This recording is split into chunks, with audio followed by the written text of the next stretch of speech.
حرام کہیں بھی نہیں لکھا ہے۔ السلام علیکم ورحمۃ اللہ وبرکاتہ، میں ہوں آپ کا دوست مولانا احسان رضا۔ بہت ہی اہم اور خاص ویڈیو لے کر میں آپ کی خدمت میں حاضر ہوا ہوں۔ شراب کو کون نہیں جانتا؟ بچہ بچہ جانتا ہے کہ شراب پینا حرام ہے۔ ایک جاہل سے جاہل، ان پڑھ سے ان پڑھ انسان جانتا ہے کہ شراب پینا بالکل حرام ہے۔ شراب اگر کسی کپڑے میں لگ جائے تو وہ کپڑا ناپاک ہو جاتا ہے۔ شراب اگر کسی جگہ پہ لگ جائے وہ جگہ ناپاک ہو جاتی ہے۔ شراب اگر کسی گلاس میں پیا جائے تو وہ گلاس ناپاک ہو جاتا ہے، اور شرابی کی نماز 40 دن تک قبول نہیں ہوتی ہے جب تک وہ توبہ نہ کرے۔ شراب بہت ہی بری چیز ہے، لیکن میں آپ کو ایک بات بتاؤں تو آپ کو حیرانگی ہوگی، قرآن شریف میں شراب کو حرام کہیں بھی نہیں لکھا ہے۔ جی ہاں، یہ بالکل میں آپ کو صحیح کہہ رہا ہوں۔ قرآن شریف میں شراب سے دور رہنے کے لیے کہا گیا۔ قرآن شریف میں شراب کو نجس ضرور کہا ہے۔ قرآن شریف میں شراب پینا شیطانی کام ضرور کہا ہے، لیکن شراب کو حرام کہیں نہیں کہا۔ یہ صرف میں نہیں کہہ رہا ہوں، آپ کو ابھی میں خاص ویڈیو آپ کو ضرور دکھاؤں گا، لیکن میں آپ کو یہاں بتانا چاہتا ہوں کہ آج کے دور میں لوگوں کو لوگ گمراہ اس طرح سے کر رہے ہیں کہ دیکھو تم لوگ شراب سے اتنی دور بھاگتے ہو۔ قرآن نے شراب کو تو حرام کہیں نہیں کہا ہے، شراب سے دور رہنے کے لیے کہا ہے۔ اس طرح کی باتیں لوگوں کو سنا کر آج بہکانے کی کوشش کی جا رہی ہے۔ میرے بھائیوں، میں آپ کو ایک اہم اور خاص ویڈیو دکھاتا ہوں شراب کے متعلق۔ پہلے آپ اس ویڈیو کو دیکھ لیں اور پھر میں آپ کو ویڈیو کے آخر میں چند مزید باتیں شراب کے متعلق بتاؤں گا۔ چلیے مل کے ویڈیو کو دیکھتے ہیں۔ میں ایک ایک سوال آپ کے سامنے رکھتا ہوں۔ پہلی چیز تو یہ ہے کہ آپ پوچھ رہے ہیں کہ آج کل ہم جیسے پڑھے لکھے ان پڑھوں کو مندرجہ بالا ایشوز پر مس گائیڈ کرتے ہیں۔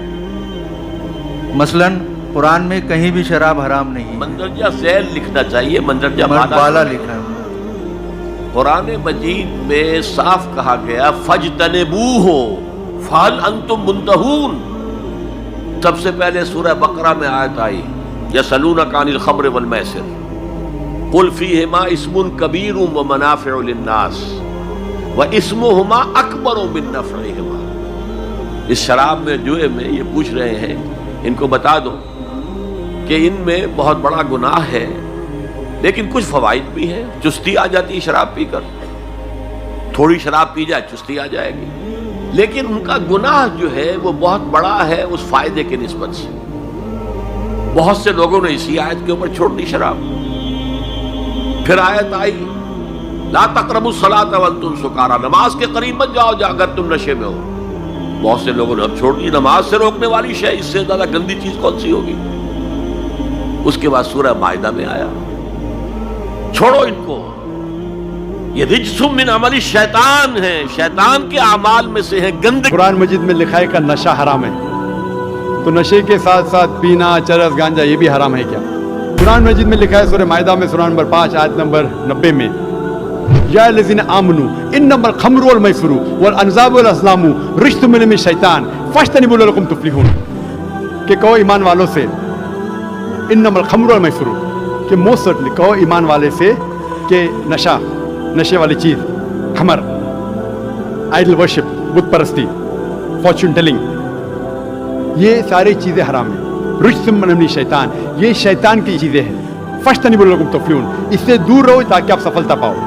تو قرآن مجید میں لکھا ہے کہ نشے والی چیز انما الخمر والمیسر، گیمبلنگ، جوا کھیلنا، فارچون ٹیلنگ، اور اللہ کے علاوہ کسی اور کی عبادت کرنا، بت پرستی، یہ چاروں چیز حرام ہے۔ اس لیے لوگ کہتے ہیں کہ قرآن میں شراب منع ہے، حرام نہیں ہے۔ یہ دیکھیے، میں نے آپ کو یہ بتا دیا ہے کہ کھانے پینے کی جو چیزیں ہیں ان میں اصول یہ اختیار کیا گیا ہے، ان میں کوئی درندگی نہ ہو، کوئی نجاست نہ ہو، کوئی غلاظت کی چیز نہ ہو۔ شراب کے بارے میں قرآن مجید نے یہ بتا دیا ہے کہ انما الخمر والمیسر رجس من عمل الشیطان، گندا شیطانی کام ہے، یہ ہماری عقل کو معطل کر دیتی ہے، اور گھر میں آئے گی تو ضروری نہیں ہے کہ آپ کی احتیاط ملحوظ رہے، معلوم نہیں بچوں کے ساتھ کیا قیامت آئے گی۔ تو اس وجہ سے اللہ تعالیٰ نے بڑی سختی کے ساتھ کہا ہے کہ اس سے اجتناب کرو، رک جاؤ اس سے، اور پھر بہت سختی سے کہا ہے فَهَلْ أَنْتُمْ مُنْتَهُونَ، یعنی اتنی بات واضح کر دینے کے بعد بھی رکتے نہیں ہو۔ تو لوگوں کا خیال یہ ہوتا ہے کہ لفظ حرام استعمال کرنا چاہیے، یہ ہمارے ہاں اصطلاح بنی ہے، قرآن مجید میں منع کر دیا، روک دیا، اس کے قریب نہ جاؤ کہہ دیا، حرام کہہ دیا، یہ ایک ہی معنی کے الفاظ ہیں، یعنی یہ قرآن کے لفظ ہیں، کوئی ٹرم نہیں ہے خاص. جیسے آپ انگریزی زبان میں اردو میں بہت سے الفاظ بولتے ہیں. تو شراب ہماری عقل کو غارت کر دیتی ہے، اس وجہ سے اس کو گندا شیطانی کام قرار دے دیا ہے. تو اگر آپ کے خیال میں گندے شیطانی کام بھی حلال ہوتے ہیں تو ضرور کریں. کہتے ہیں کہ اگر نشہ نہ ہو تو شراب پی جا سکتی ہے تھوڑی سی. دیکھیے ایک چیز کو اصول میں سمجھ لیجئے. ایک چیز اللہ تعالیٰ یہ کہتے ہیں کہ اس میں یہ خرابی، اس کے بعد ایک اور چیز یہ ہوتی ہے کہ اب انسان کو اس خرابی تک جانے سے روکنا. یعنی ایک چیز تو یہ نا کہ آپ نے بتا دیا کہ اس چیز میں خرابی ہے، ایک دوسرا پہلو جو لوگوں کی اصلاح کے لیے ضروری ہے وہ یہ ہے کہ انسان کو اس خرابی تک جانے سے روکنا ہے. اس کو کہتے ہیں سد ذریعہ، یعنی کسی چیز تک پہنچنے کا ذریعہ بند کر دینا ہے. اس وجہ سے محمد الرسول اللہ نے یہ فرمایا کہ شراب کا ایک قطرہ بھی قریب نہ جاؤ، کیونکہ یہ دروازہ قطرے سے 2 قطرے اور پھر آگے بڑھتا چلا جائے. تو کسی غلاظت یا کسی گندگی سے روکنے کے لیے یہ ضروری ہے. یہ بالکل ایسے ہی ہے کہ کوئی آدمی یہ کہے کہ جی بات یہ ہے کہ ٹھیک ہے بڑی کراہت ہوتی ہے پیشاب سے، لیکن ایک قطرے میں کیا ہے. تو اگر کوئی چیز رجسم میں عمل شیطان ہے، گندا شیطانی کام ہے، تو پھر اس کے ایک قطرے کے قریب بھی نہیں جانا چاہیے. ایک شخص کا جو نزا کا وقت تھا، روح قبض ہونے کا وقت تھا، وہ شخص کہتے کہ میں اس کے پاس موجود تھا. اس کے پاس کلمہ طیبہ کا ورد ہو رہا تھا، یعنی کلمے کی تلقین جاری تھی، مگر اس کی زبان پر یہ کلمات نہیں آ رہے تھے. یعنی کلمہ اس کی زبان پر لا الہ الا اللہ اس کی زبان پر نہیں آ رہا تھا.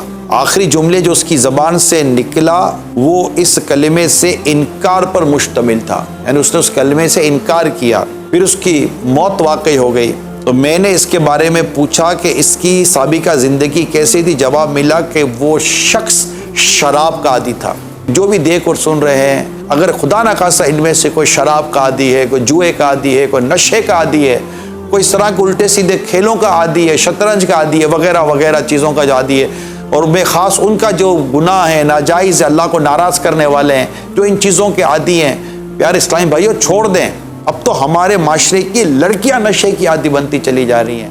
اللہ ان کو توفیق اور ہدایت دے جو یہ نشہ سپلائی کرتے ہیں، اور اللہ ان کو بھی توفیق اور ہدایت دے جو ان کو روکنے کی جن کو ذمہ داری دی گئی ہے کہ ان کو روکیں. ارے بھائی سوکھی روٹی کھا لیں، جنت کی نعمتیں ملیں گی. یہاں پر حرام کے ترنی والے کھائیں گے تو جہنم کا تھوڑ نہ کھانا پڑ جائے. یہاں شرابیں پینے والے کو کہیں مرنے کے بعد جہنمیوں کا پیپ نہ پینا پڑ جائے. جو شرابی ہیں خدا را شراب سے توبہ کریں، جو جوئے شطرنج جو نہ جانے کیا کیا کھیلتے ہیں سب کو بالکل ختم کریں، کلوز کریں اپنے. جی ہاں ناظرین کرام، تو خلاصہ کلام یہ کہ قرآن شریف میں اگرچہ شراب کو حرام نہیں کہا لیکن روکا تو ضرور ہے. لا تقربوا الصلاۃ، نماز کے قریب مت جاؤ. کب؟ جب تم نشے کی حالت میں ہو. نشے کی حالت میں نماز کے قریب جانے کے لیے منع کیا ہے. اور شراب کو اگرچہ حرام نہیں کہا لیکن شیطانی عمل تو ضرور کہا ہے. تو بات ایک ہی ہوئی، حرام کا لفظ استعمال کرے یا شیطانی عمل کا ہے، یہ دونوں ایک ہی ہے. اور دوسری اہم چیز کوئی یہ سوال کر سکتا ہے کہ اگر تھوڑا سا شراب پینے سے نشہ نہ ہو تو کیا پینا جائز ہے؟ بالکل نہیں. ایک قطرہ شراب پینے کے لیے بھی ہمارے نبی حضرت محمد صلی اللہ علیہ وسلم نے منع کیا ہے. اور شراب دوا کے لیے استعمال کر سکتے ہیں؟ نہیں، بالکل نہیں. دوا کے لیے آپ اسے استعمال نہیں کر سکتے، اس لیے کہ اللہ تبارک و تعالیٰ نے ناپاک چیز میں شفا نہیں رکھی ہے، یہ حدیث میں موجود ہے. ہاں شراب پینا جائز ہے. کب پینا جائز ہے وہ بھی بتا دیتا ہوں میں آپ کو. کبھی خدا نہ خواستہ ایسا وقت آپ کے اوپر آ گیا، اللہ نہ کرے، کہ پانی کا ایک قطرہ نہیں مل رہا ہے، کوئی بھی چیز آپ کو نہیں مل رہی ہے جان بچانے کے لیے، آپ کی روح نکلنے والی ہے، شراب موجود ہے، اس کے علاوہ کوئی بھی چیز موجود نہیں. آپ شراب پیتے ہیں تو آپ کی جان بچ جاتی ہے، اگر نہیں پیتے ہیں تو آپ کی جان چلے جاتی ہے. تو ایسے عالم میں جان بچانے کے لیے شراب پینا جائز ہے. اگر پکا یقین ہو کہ میں شراب پی کے اپنی جان بچا سکتا ہوں تو ایسے عالم میں شراب پینا جائز ہے، ورنہ کسی بھی حال میں شراب پینا جائز نہیں. یہاں کوئی کہہ سکتا ہے کہ میں برسوں سے شراب پیتا ہوں، کئی سالوں سے، کئی مہینوں سے شراب پیتا ہوں، تو کیا یہ گناہ ہمارے معاف ہو جائیں گے؟ بالکل معاف ہو جائیں گے. توبہ کا دروازہ کھلا ہے. آج سچی نیت سے آپ توبہ کر کے تو دیکھو، اب جتنے دن شراب پی اللہ تبارک و تعالیٰ سارے گناہوں کو معاف فرما دے گا. سچی نیت سے توبہ کر کے تو دیکھو. اللہ ہم کو آپ کو سب کو عمل کی توفیق عطا فرمائے. دیجیے اپنے دوست مولانا احسان کو اجازت. السلام علیکم.